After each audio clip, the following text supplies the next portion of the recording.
Welcome back to Keys for Building Healthy Relationships. The next topic we'd like to go into is how to identify your love language.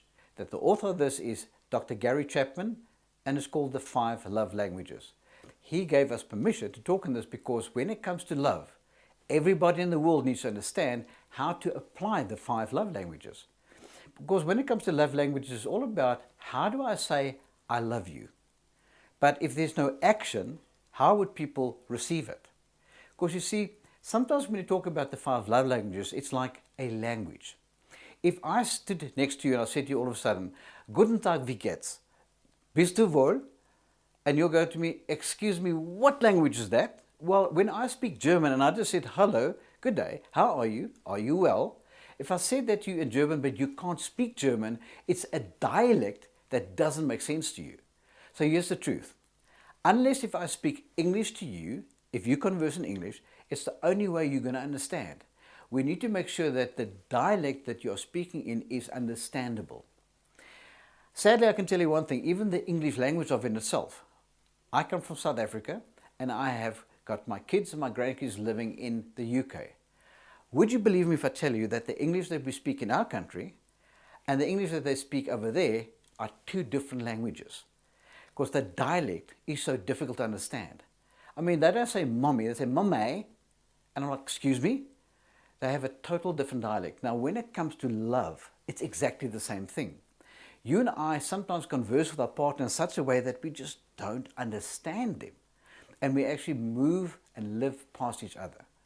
In this part, while we're working on keys for building healthy relationships, I'm going to help you unpack and unfold the 5 different love languages or the 5 different dialects and how to implement them in understanding how you can take your relationship to the next level. Now, what is love? I can tell you one thing. Love starts off as infatuation. You and I feel infatuated by one another.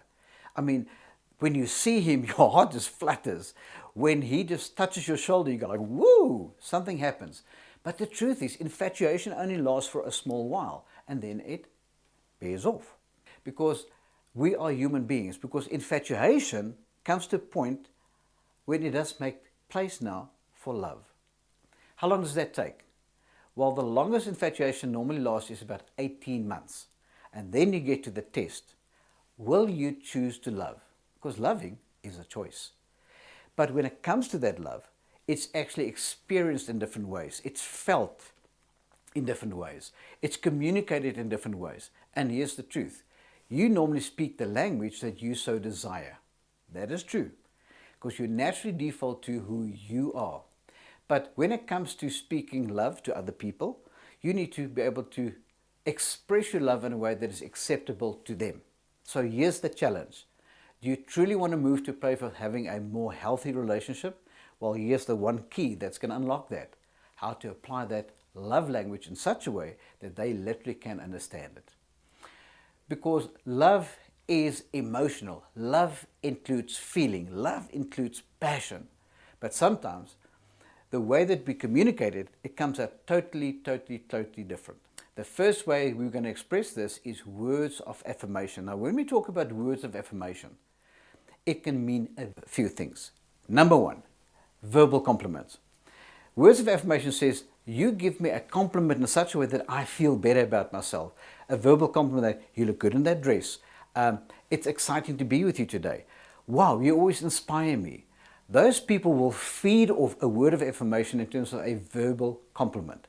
They want to hear it. In fact, when you give the compliment, say, come on, don't hold back, give some more.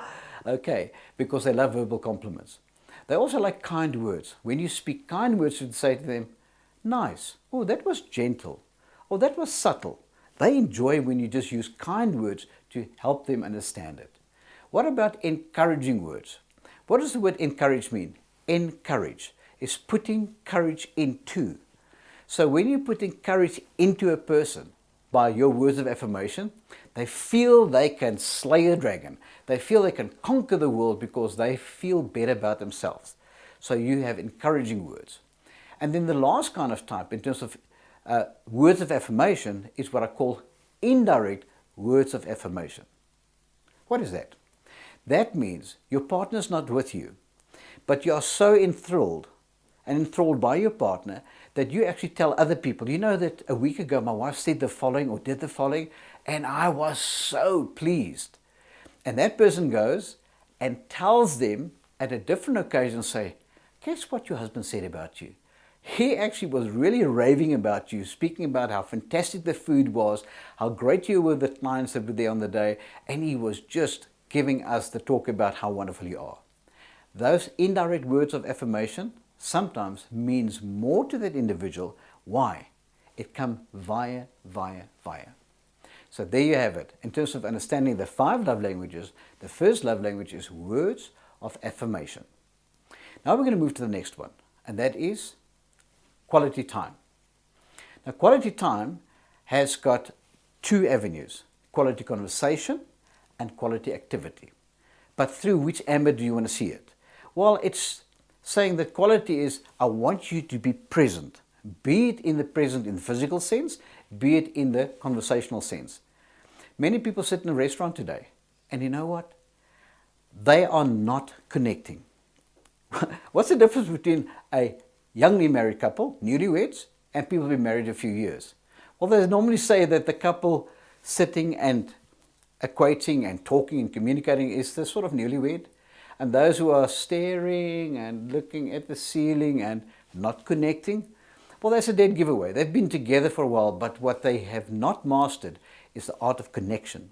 So what I would like you to know is that there is a point where you can look at what to do, because there's an art in fully connecting. And I want to tell you that there's a place and a time for that. But now we're talking about, right now, you in the center of understanding the second love language, which is quality. Quality time or quality conversation. Now, when it comes to quality conversation, it happens to you in a specific way. It means you are present. The person is present. It means there's eye contact, real eye contact, one that says, I care. You can really look at each other. In fact, I want to challenge you right now to do a little exercise. If you feel strong about this one, I'm going to now raise a challenge to the men in that partnership. Look at your partner, and without saying a word, I'm going to ask you for 60 seconds to look at each other through the gateway of your eye. Let your eyes connect to your heart and tell your partner, I love you, without saying a word. Will you do that for me? Look each other in the eyes, and without a word, communicate, I love you. I've now given you time to do that. 2 things happen normally. 1, you both start giggling because you can't remember when last you looked each other in the eye. Or 2, one or even both of you had tears in your eye. Why? There was a level of connection that is just more than. That's when you know that quality time in terms of quality conversation is very important to you as an individual. And let that conversation be full of salt. You can talk about this and that, and it can be a total waste of your time. But what you want to do is to talk about each other in such a way that it matters. That's your quality time, the quality conversation. The other part is quality activity. You just love being together. You love being with your partner. You like doing things with your partner. In fact, for instance, you're a golfer. You want your partner just to be with you. Does that partner have to play? No, just be there with me. Sit in the car, ride along, just enjoy it. But that quality activity says, I want you to do something with me. It means you are present with me. That's what it says. So that is the way that you and I can go to the next level. That's the second love language. The first one was words of affirmation. The second one was quality time, broken down in 2 dialects, quality activity and quality conversation. You can master them. You just have to put yourself through the test. The third one is gifts. There's nothing like the gift of self. In fact, anybody can have the love language of gifts. You can decide to buy anybody a little gift. And if your love language happens to be gifts, guess what? It doesn't have to be something expensive, but it helps if it's something that was thought through specifically for that person. So when you get that Gift. You actually embrace it because you're saying to yourself, this resonates that while I was away from you, you were thinking of me. That's the love language of gift. Gift is the easiest one to do, yet so many people don't do it because it takes time to plan it. Because if you want to give, the gift of self is the most important part. When you give of yourself, it's going to take time. So I'd really like to encourage you that giving can take you to the next level. But it is giving of self. It could be giving a little gift, as in you bought something that you made. Just think it through. You have to choose to give. That was the third one. So we've had 3 of the 5 love languages so far. First one was words of affirmation. Second one, quality time. Third one, gifts. Okay, let's look at number 4. Number 4 is what I'm going to call physical touch. Now, stop right there in your mind. Men are immediately going, yes! Guys, sex is only a small part of the dialect of physical touch. Yeah, that's reality. It's only a small part because it's touch in all of the ways. Just start off by that touching on the shoulder. I care. Looking and just taking the hair out of her face. Ooh, very romantic. But telling her, you are the number 1 in my universe. I will swim across a shark-infested sea for you. It really just resonates that you'll do whatever it takes because the touch was endearment. The touch was physical. It said, I love you by the way I touch you.